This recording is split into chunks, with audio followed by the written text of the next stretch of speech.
most of us, flowers are a source of pleasure, with their variety of shapes and vast range of colours.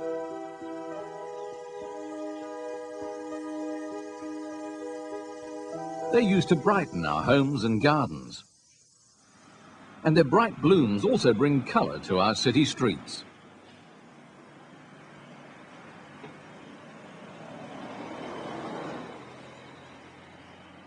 But flowers are also the reproductive organs of the plant. It's for this reason that scientists work with flowers to breed new, better and more valuable varieties of plants.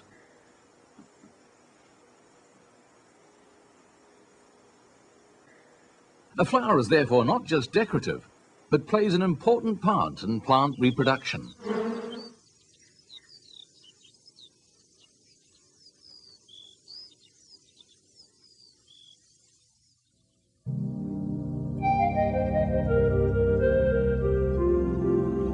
The role the flower plays in reproduction is easier to see in the larger, simpler flowers of the many monocotyledons. The small number and large size of their flower parts allows us to easily illustrate their structure.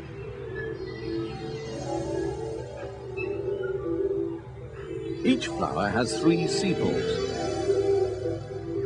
which overlap 3 petals. Inside the petals there are 6 stamens that produce pollen. Each stamen is attached to the flower by a filament.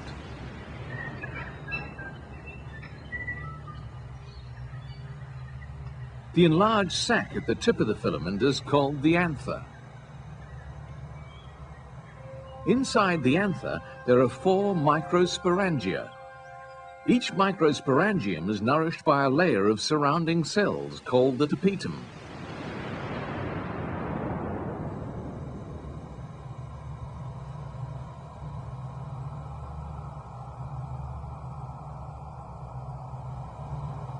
A microsporangium consists of diploid sporocyte cells.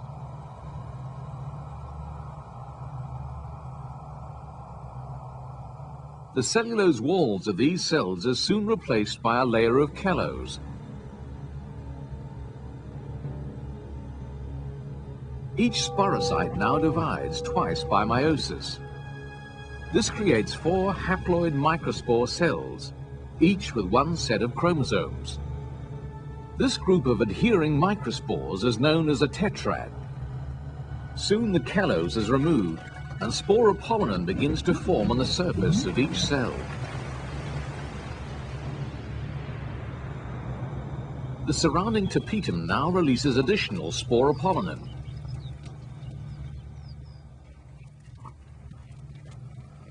One area of each wall, the sulcus, remains smooth, receiving very little sporopollenin. However, the rest of the wall is covered in a thick, ornate coating of this tough, resistant material.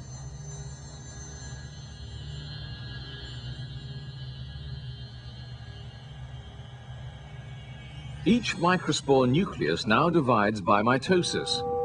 The lower generative cell separates from the wall and moves into the cytoplasm of the larger tube cell.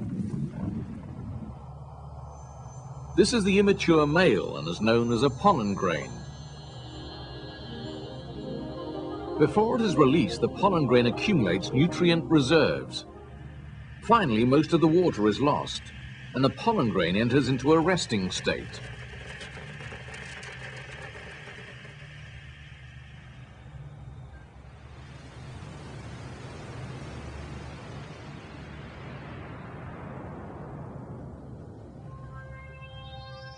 Before the anther releases the pollen, the cells beneath the epidermis develop thickened walls. This is called the endothecium.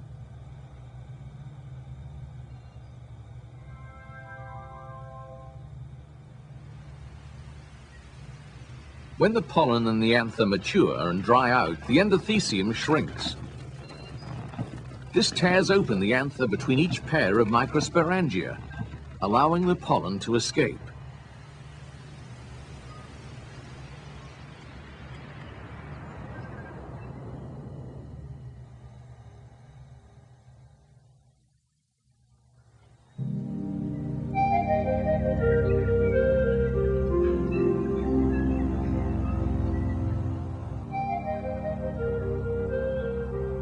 At the center of the flower, there are 3 carpels.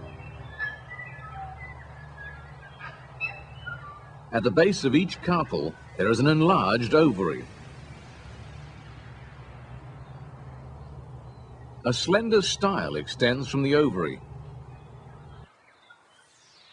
And at the tip of the style, there is a stigma. The 3 carpels are fused together, forming one stigma and a style with a central canal.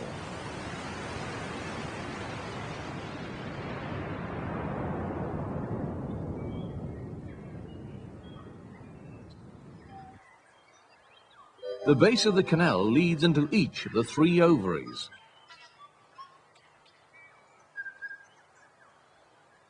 In the young carpels, small outgrowths appear on the ovary wall. Each of these is a megasporangium. 2 layers of cells, the integuments, grow over the megasporangium. A small pore, the micropyle, is the only area that remains uncovered by the integuments.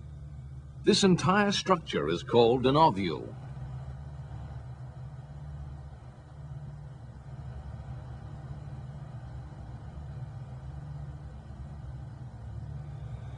Inside the sporangium, there is a single diploid sporocyte cell.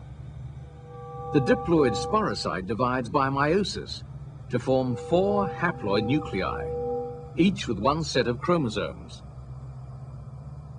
In some plants, such as lilium, walls are not formed around these nuclei.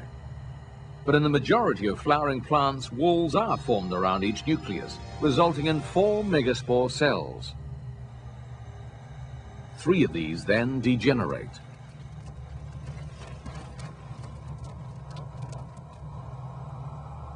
The surviving spore enlarges, and the nucleus divides 3 times, yielding 8 haploid nuclei. 2 of these nuclei move towards the center. These are known as the polar nuclei. 7 cells now form. At the micropylar end, there is an egg cell and 2 synergid cells. In the middle, there is a central cell containing the 2 polar nuclei. Above this, the remaining nuclei form 3 antipodal cells. This is the female gametophyte, also known as the embryo sac. This is contained within the megasporangium, which is covered by the integuments of the ovule. The ovule, in turn, is surrounded by the carpel.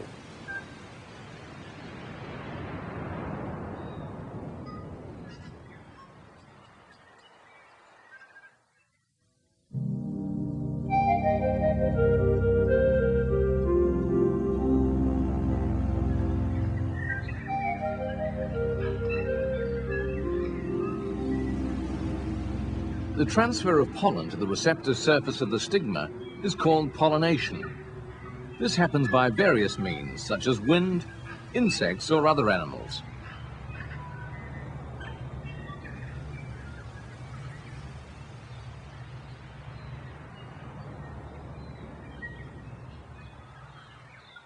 The pollen grain now absorbs water and begins to swell.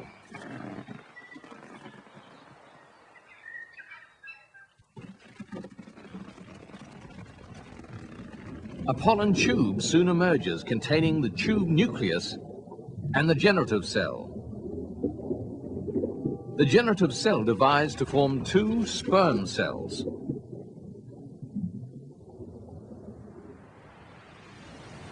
In order to reach the ovaries, the pollen tube must now carry the sperm down the full length of the canal. It does this by first growing through the stigma to reach the surface of the canal directly below. Here it grows along the moist transmitting tissue, which serves as a path to the ovary.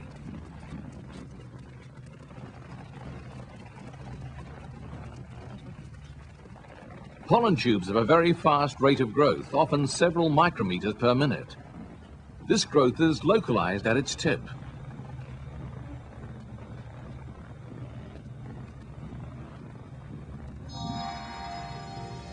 Vesicles containing wall material accumulate at the tip, where they are required for wall growth. Behind this, the cytoplasm flows around the cell in regular streams. This is known as cytoplasmic streaming. The two sperm cells and tube nucleus continually move forward as the cell grows. Plugs of wall material called callos form, which keep the cytoplasm close to the growing tip.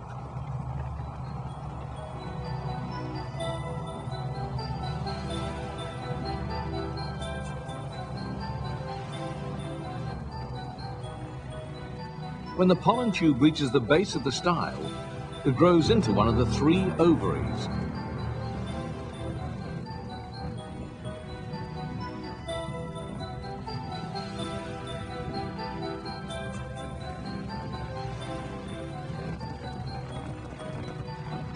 Inside the ovary, the tube locates the 2 rows of ovules.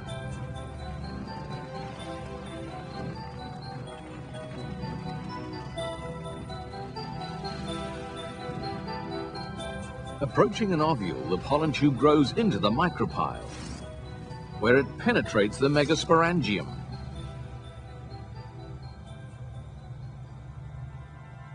It then grows into one of the synagid cells, releasing the 2 sperm. One sperm fertilizes the egg cell, forming a diploid zygote cell. The second sperm fuses with the 2 polar nuclei, forming a primary endosperm cell. This double fertilization is characteristic of all angiosperms. The ovary contains hundreds of ovules, and each requires a pollen tube to be fertilized.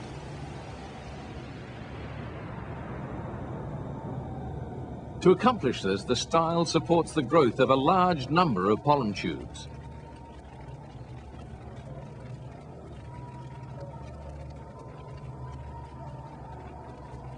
These grow down the style and enter each of the 3 ovaries.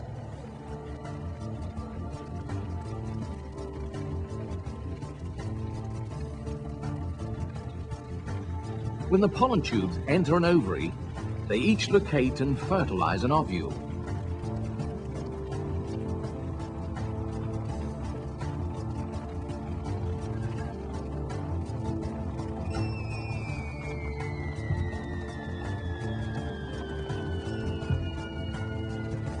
Each ovary now has many fertilized ovules, which will develop into seeds.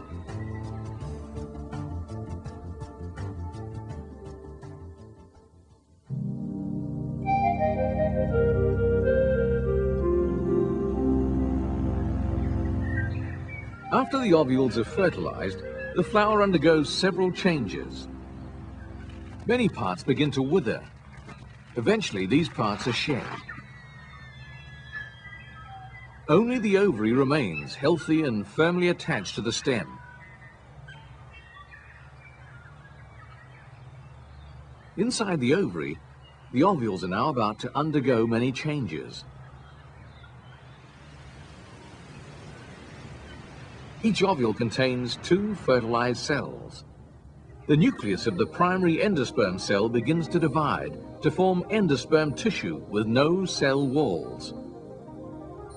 The zygote divides, forming a large basal cell and a small apical cell.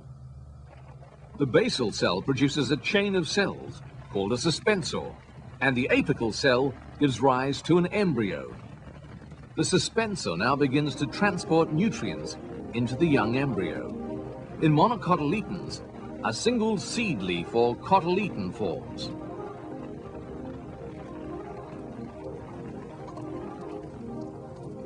As it enlarges, the embryo also receives nutrients directly from the surrounding endosperm.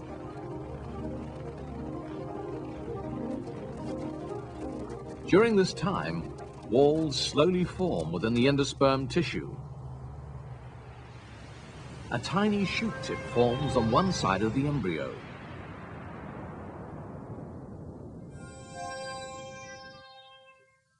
Below this, there is a stem called the hypocotyl. At the base of the hypocotyle, there is a root. This is covered by a protective root cap. In most monocotyledons, nutrients now begin to accumulate within the endosperm. When nutrient accumulation is complete, much of the water is removed, and the embryo enters a state of dormancy.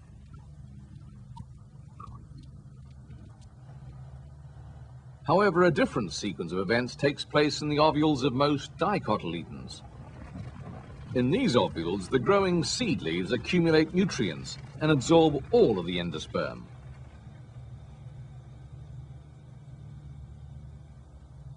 As both types of ovules mature, the integuments develop into a tough, protective seed coat. The ovule is now a seed. At the same time that the ovule is changing into a seed, the developing embryo is releasing hormones. These stimulate the ovary to expand and make room for the enlarging ovules.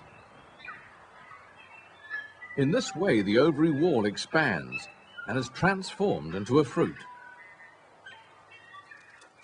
In most lilies, the fruit is a tough, dry capsule that tears open to release the seeds. The seeds are soon dispersed and will germinate to form new plants, thus completing the life cycle. We have seen that flowers capture pollen and ensure the success of fertilization and seed formation. In the plant world, reproduction by flowers is the most efficient. It's therefore not surprising that a great variety of flowering plants dominate the landscape. Many of these attain great size, but others are tiny and almost microscopic. Some flourish in places where water is scarce. Others thrive in ponds and lakes. And from this vast variety, we have, by careful breeding, developed all those plants which provide us with food.